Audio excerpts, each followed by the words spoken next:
Assalamualaikum warahmatullahi wabarakatuh. Halo semuanya, balik lagi sama aku Alfisya Dewi Putri dari Program Studi Pendidikan Matematika Universitas Kuningan. Pada video kali ini, aku akan membahas tentang limit fungsi dari mata kuliah analisis real. Langsung saja, 4.1 limit fungsi. Definisinya, misalkan setiap elemen dari A juga elemen dari real, suatu titik C bagian dari real adalah titik klaster dari A jika setiap lingkungan delta, V delta C sama dengan C min delta, C plus delta dari C, memuat paling kurang satu titik dari A yang berbeda dengan C.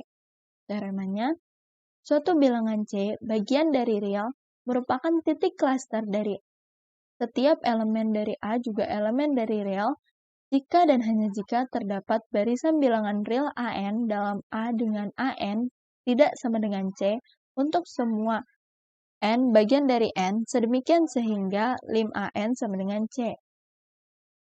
Selanjutnya, pembuktian teoremanya. Jika C merupakan titik klaster dari A, maka untuk setiap N bagian dari N, lingkungan min 1 per N, V 1 per N, C, memuat paling kurang satu titik yang berbeda dengan C. Jika titik yang dimaksud adalah AN, maka AN bagian dari A, AN tidak sama dengan C, dan lim AN sama dengan C.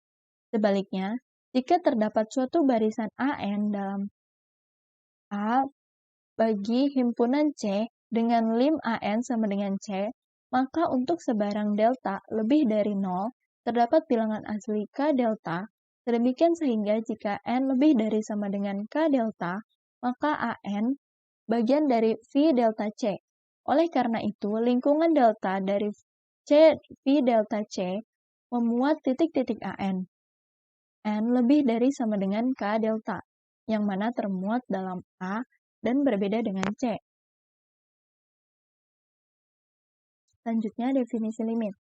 Berikut ini, kita akan menyajikan definisi limit dari suatu fungsi pada suatu titik. Perhatikan gambar di bawah ini. Gambar 4.1.1, limit dari F pada C adalah L. Definisinya, misalkan setiap elemen dari A juga elemen dari real,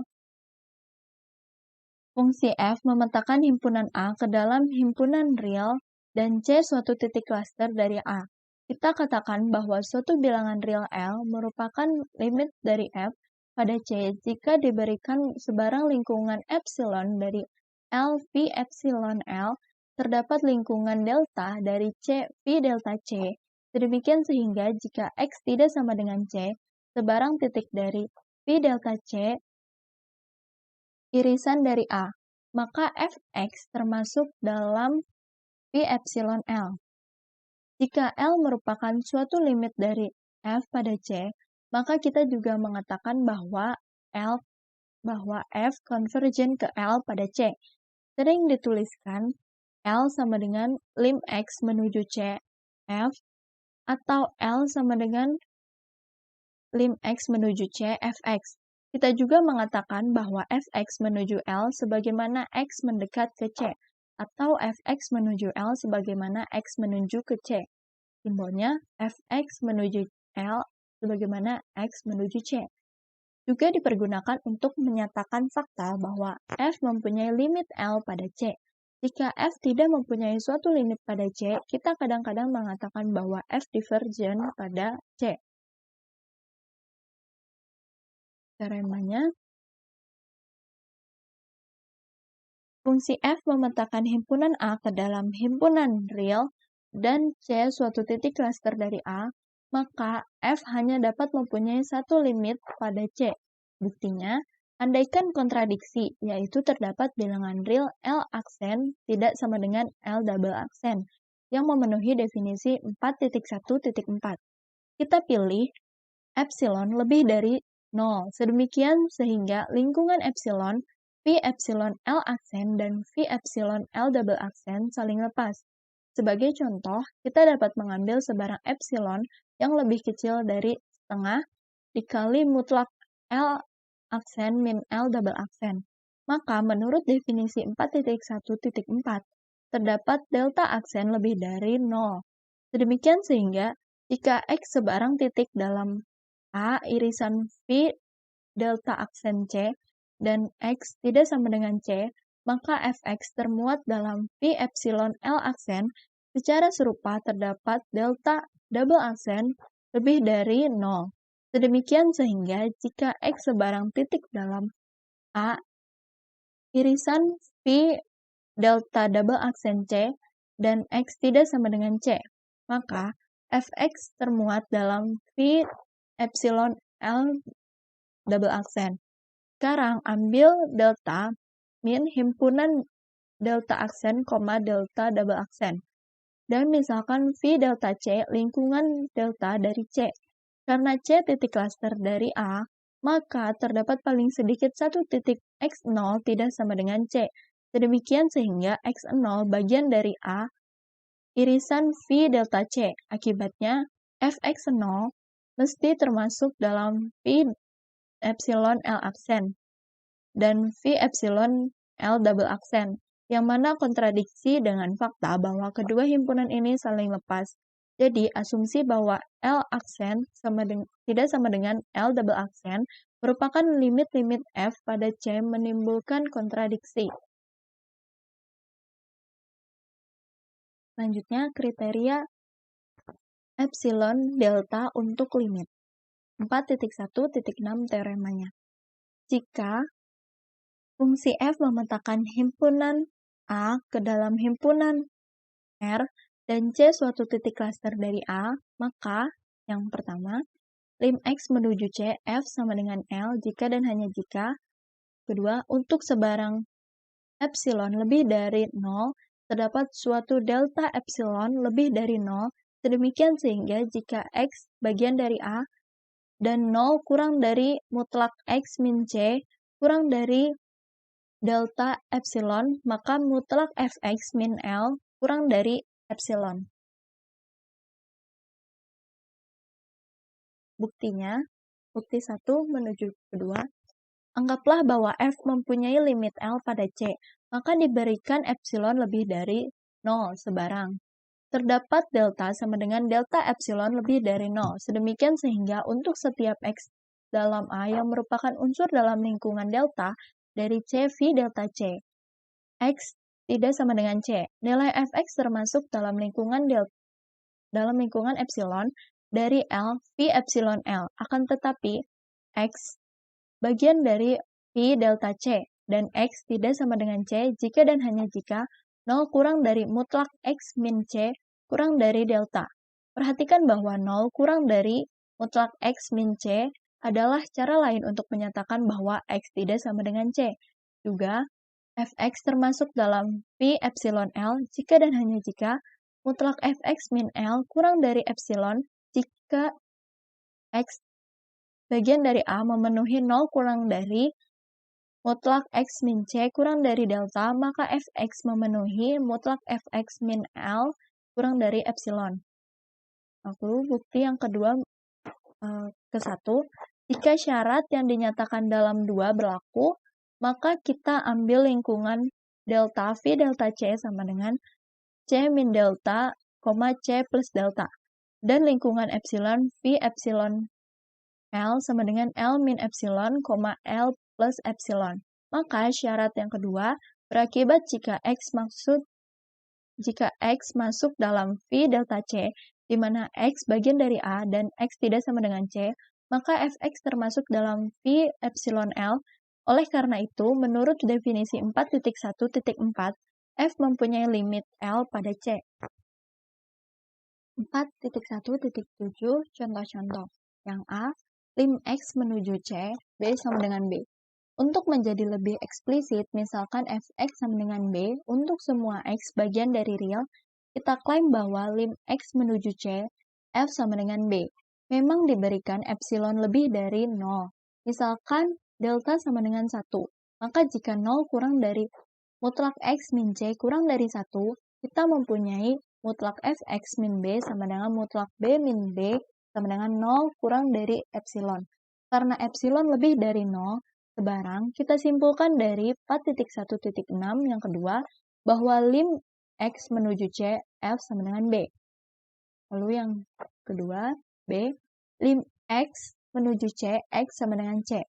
Misalkan GX sama dengan X, untuk semua X, bagian dari real, jika epsilon lebih dari 0, misalkan delta epsilon sama dengan epsilon, maka jika 0 kurang dari mutlak X min C kurang dari delta epsilon, maka secara trivial kita mempunyai mutlak GX min C sama dengan mutlak X min C kurang dari epsilon. Karena epsilon lebih dari 0 sebarang, maka kita berkesimpulan bahwa lim X menuju C, G sama dengan C.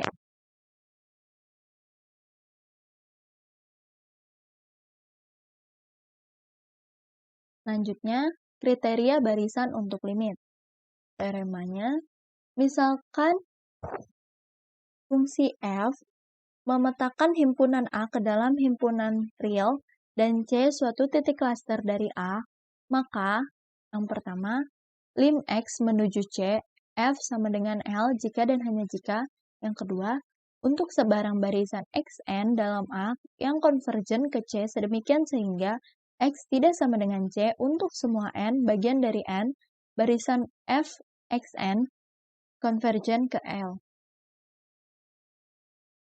Buktinya, 1 menuju 2. Anggaplah F mempunyai limit L pada C, dan asumsikan Xn barisan dalam A dengan lim X menuju C, Xn dan Xn tidak sama dengan C untuk semua X bagian dari N. Kita mesti membuktikan bahwa barisan Fxn konvergen ke L. Misalkan diberikan epsilon lebih dari 0 sebarang, maka dengan kriteria epsilon delta 4.1.6 terdapat delta lebih dari 0, sedemikian sehingga jika X memenuhi 0 kurang dari mutlak X min C kurang dari delta, di mana X bagian dari A, maka Fx memenuhi mutlak Fx min L kurang dari epsilon.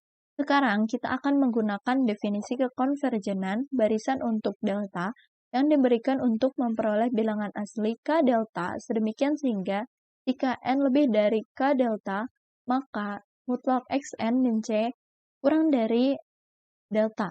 Akan tetapi, untuk setiap Xn yang demikian, kita mempunyai mutlak Fxn kurang dari L kurang dari epsilon. Jadi, jika N lebih dari K delta, maka mutlak Fxn min L kurang dari epsilon. Oleh karena itu, barisan Fxn konvergen ke L. Selanjutnya, pembuktian 2 ke 1.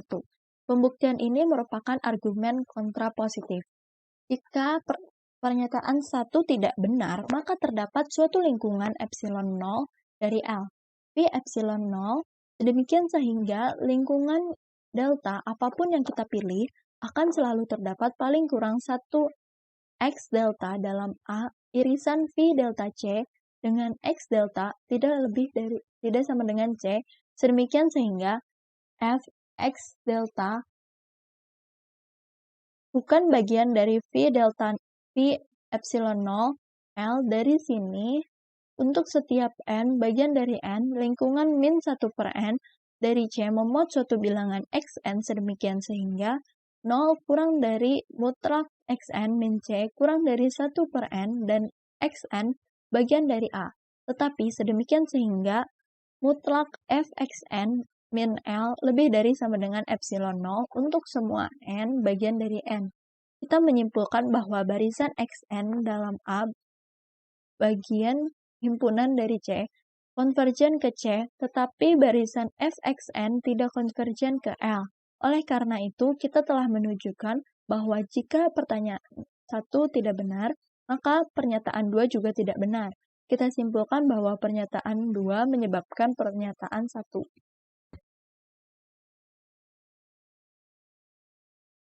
Selanjutnya, kriteria kedivergenan. 4.1.9 kriteria kedivergenan. Misalkan, setiap elemen dari A juga elemen dari real. Fungsi f memetakan himpunan A ke dalam himpunan real, dan C bagian dari R suatu titik klaster dari A. Yang A, jika L bagian dari real, maka F tidak mempunyai limit L pada C jika dan hanya jika terdapat suatu barisan Xn dalam A dengan Xn tidak sama dengan C untuk semua N bagian dari N sedemikian sehingga barisan Xn konvergen ke C tetapi barisan Fxn tidak konvergen ke L. B.